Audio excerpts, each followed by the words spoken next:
Mauganj collectorate कार्यालय के सामने इस समय मैं मौजूद हूं, जहां आप देख सकते हैं अगस्त क्रांति मंच के द्वारा आमरण अनशन शुरू कर दिया गया है। इसके पहले अगस्त क्रांति मंच के द्वारा कई बार संबंधित जिम्मेदार को कलेक्टर, एसपी सहित तमाम उन अधिकारियों को एक ज्ञापन पत्र सौंपा गया और जानकारी दी गई, लेकिन कोई समाधान नहीं हुआ। अंततः अगस्त क्रांति मंच के संयोजक कुंज बिहारी तिवारी सैकड़ों लोगों के साथ आमरण अनशन स्थल पर पहुंचकर आमरण अनशन कर रहे हैं। आप ये तस्वीरें देखिए, ये वही सब पीड़ित हैं जो लगातार किसी न किसी समस्या से प्रताड़ित थे और आज अंततः आमरण अनशन का रास्ता अपनाना पड़ा। सीधे हम आइए अगस्त क्रांति मंच के संयोजक कुंज बिहारी तिवारी से जुड़ते हैं और पूरे मामले पर जानकारी लेते हैं। मऊगंज नई गढ़ी हनुमाना साहब को कुछ समस्याओं को लेकर आप एक समूह के साथ अनशन में बैठे हैं, क्या आपकी मांगे हैं, किन विषय को लेकर बैठे? 19 सूत्री हमारी मांगे हैं और अति का अब अंत होना ज़रूरी है। आप अभी देखिए कि सामने एक मड़ई उत्सव का पोस्टर लगा है, तो यहीं से शुरू करते हैं। ये जो नौटंकी है सरकार की और स्थानीय प्रशासन की, इस नौटंकी के खिलाफ है।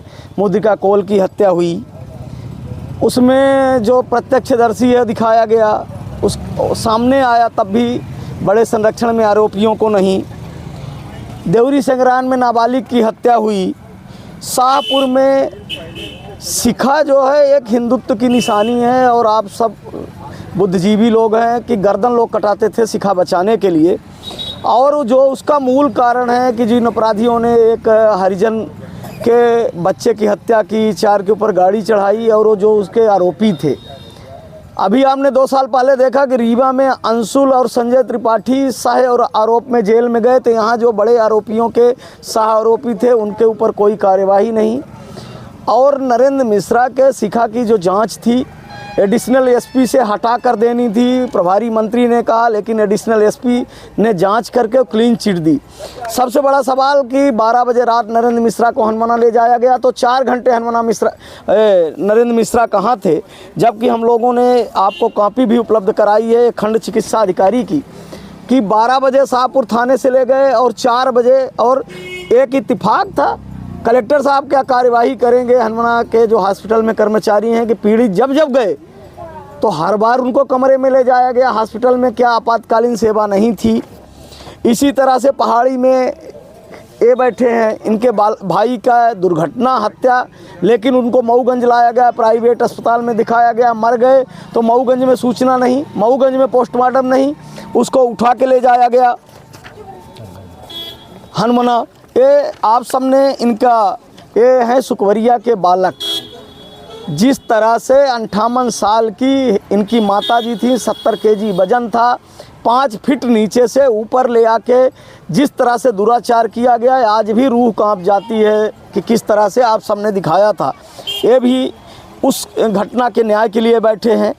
लाहौर थाना में लालता पटेल की दुर्घटना या हत्या, मैं जांच रिपोर्ट नहीं दे रहा हूं, लेकिन जब रात को 12 बजे उनकी बॉडी संजय गांधी पहुंची तो दूसरे दिन शाम 4 बजे तक पोस्टमार्टम आखिर उनका क्यों नहीं हो रहा था।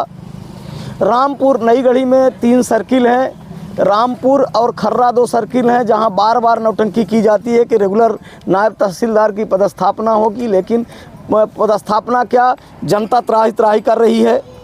राजस्व रिकॉर्ड में व्यापक हेर फेर की जाती है, गिरोह द्वारा नाम बदल दिया जाएगा, फिर उनका खसरा सुधार के नाम पे लूट की जाएगी। तो सरकार जब राजस्व का महोत्सव मनाती है गांव-गांव, उस तरह के जिसमें जनता पीड़ित है उसमें क्यों नहीं? गांव-गांव में गरीबों को ये पहिल पार से और गाँव से लोग आए हैं, प्लाट बसा दिया गया 4-4 किलोमीटर। आज तक सरकार, अगर भू अधिग्रहण कानून लागू है तो जो काश्तकार हैं उनकी ज़मीन को सरकारी नियम के अनुसार अधिग्रहित करके इनको रोड दी जाए, जिस तरह से हाईवे और उद्योगपतियों को देती है। जले ट्रांसफार्मर है, कोई व्यक्ति कुछ बेचता है तो पैसा मिलता है, बिजली विभाग का ट्रांसफार्मर और केबल जला है, लेकिन बिजली का बिल नहीं बंद होता। जब से ट्रांसफार्मर जल गया, केबल जल गई, तब से आप बिल क्यों नहीं बंद करते? आउटसोर्सिंग पे आप देख रहे हैं कि पूरा सिस्टम आ गया है। नई गढ़ी हॉस्पिटल में ही जो बच्चे काम कर रहे हैं, 8-8 महीने से पैसा नहीं। अनुबंध पत्र होता है, जब टेंडर होता है कि नियम शर्तें होती हैं, तो वह अनुबंध पत्र का पालन क्यों नहीं? जो सरकार की गाइडलाइन जिसमें एग्रीमेंट हुआ था, ठेकेदार बार बार लिख के दिया गया और नई गढ़ी जनपद अध्यक्ष ने भी पत्र दिया कलेक्टर साहब को, उस पर कोई कार्यवाही नहीं। ये बिजली विभाग के जो लड़के हैं इनको भी कई महीने से पेमेंट नहीं, कोई सुरक्षा उपकरण नहीं। शासकीय महाविद्यालय नई गढ़ी में है केदारनाथ, वहाँ बच्चों को फेल कर दिया जाता है और फिर पैसे का लेन देन करके और उनको पास किया जाता है। एक घटना नहीं, कई बार इसकी उस उच्च स्तरीय जांच के लिए कहा गया, लेकिन लगता है जैसे इस गिरोह में सब शामिल हैं। यहाँ पे लॉ कॉलेज बहुत बड़ा मुद्दा मऊगंज का था, जिसके लिए बिल्डिंग बनी थी और लॉ कॉलेज की मान्यता ही समाप्त कर दी गई। कलेक्टर साहब का कहना है कि प्रोसेस में है, वो मान्यता फिर मिल जाएगी, लेकिन जब तक मान्यता नहीं मिल जाएगी या तो आके लिखित में यहाँ दे। यहाँ के बच्चों के साथ बहुत बड़ा खिलवाड़ है। कोरेक्स और गांजा खुलेआम बिक रहा है, ना हो पता तो हमने कई बार एसडीओपी एसपी को नई गढ़ी का भी भेजा। ठीक है, दुकान जहाँ ठेका लिए हो, आपने लिया वहाँ बेचिए। गांव गली मोहल्लों में हमको दिख रहा है, आपको दिख रहा है, इनको नहीं दिख रहा है। नई गढ़ी जनपद क्षेत्र की ही बात कर रहा हूँ कि 58 लाख का टेंडर हुआ कि हर स्कूल में बिजली का कनेक्शन और पानी। कलेक्टर साहब चले जाएं, जिम्मेवार चले जाएं। जो ठेकेदार था उसने काम नहीं किया तो कार्यवाही क्यों नहीं। जल जीवन मिशन के नाम में व्यापक घोटाला हुआ। नई गढ़ी से लगा शिवराजपुर चले जाइए, 3 करोड़ का टेंडर हुआ था, एक बूंद पानी आज तक नहीं आया।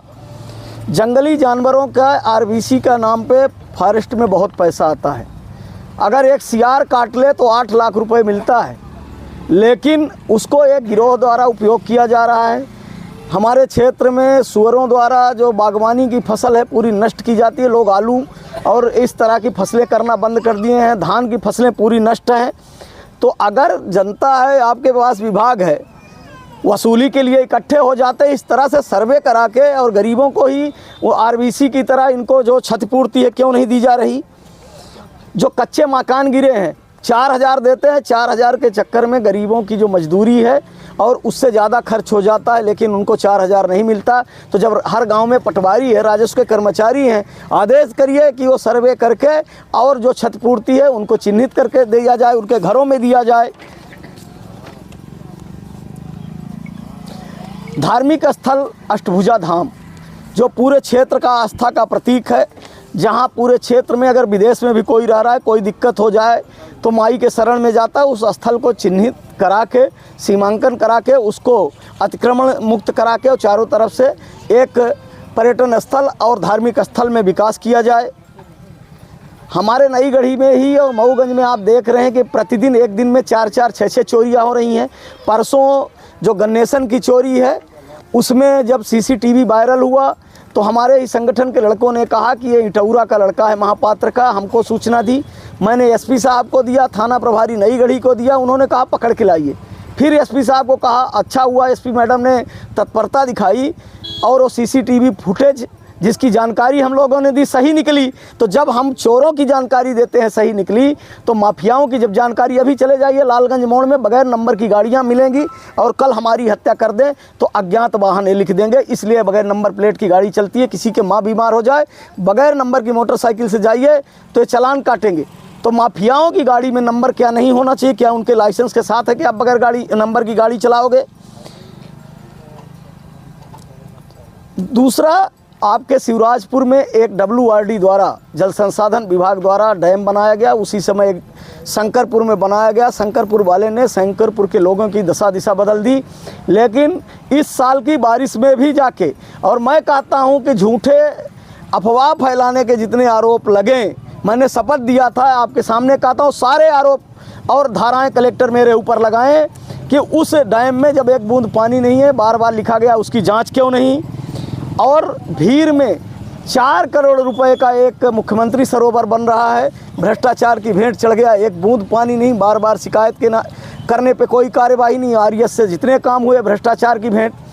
कटरा मऊगंज मार्ग से अकौरी होकर देवरिहन गांव जो रोड जाता है, अच्छा रोड था मोहरम से, उसमें ठेकेदार ने 10 टाली गिट्टी डाला, कई लोगों के हाथ पर टूट गए। शिकायत के बाद कोई कार्यवाही नहीं, पैसे हजम कर लिए गए। 3 साल की उसका मेंटेनेंस पीरियड होता, 3 साल काम ही नहीं हो, पैसा निकल जाएगा, बाद में बोल देंगे कि हम मेंटेनेंस में है। तो ये हमारी 18 मांगे हैं और इसमें आप सबसे हमारा एक बार कहना है कि ये जो एडिशनल है यहाँ, ये हत्या वास्तव में करा सकते हैं और ये बाद में उसको आत्महत्या दिखा देंगे। यहाँ हो सकता है कि रात में इनके प्रायोजित लोग आके हम लोगों को फांसी में लटका दें और कल बोल दें कि इसने आत्महत्या कर ली है। इसके जिम्मेवार यहाँ के प्रशासनिक लोग होंगे। और आमरण अनशन एक प्रण के लिए, जब तक प्राण है शरीर में तब तक नहीं उठेंगे।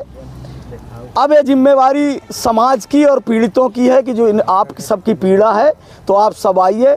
अंग्रेज़ों के खिलाफ़ भी लड़ाई लड़ी गई थी। अंग्रेज़ों से ख़तरनाक ये लोग हैं। अंग्रेज़ चेहरे से समझ में आते थे, ये चमड़ी से समझ में नहीं आ रहे हैं। हम ही के अरे आपके बीच में मिलके लूट रहे हैं। 65 करोड़ का नई गढ़ी में घोटाला हुआ था, उसका हमने हलफनामा और लोकायुक्त में दिया। 3 IAS लेवल के अधिकारी आए जांच करने, हमने RTI लगाई। वहाँ से जानकारी दी जाती है कि स्पष्ट प्रतिवेदन नहीं है। 3 IAS जांच करें, स्पष्ट प्रतिवेदन नहीं है। कितना दुर्भाग्य की बात है। नई गढ़ी जनपद के सारे रिकॉर्ड गायब हैं। उसके लिए कई बार लिखा गया, उस पर कोई कार्यवाही नहीं। तो एक प्रण के लिए आमरण अनशन है, और जब तक प्राण है शरीर में हम नहीं उठेंगे, ये जेल भेजेंगे तो वहाँ भी आमरण अनशन चलेगा। परिणाम ये लेके आएंगे, तभी ये आमरण अनशन टूटेगा।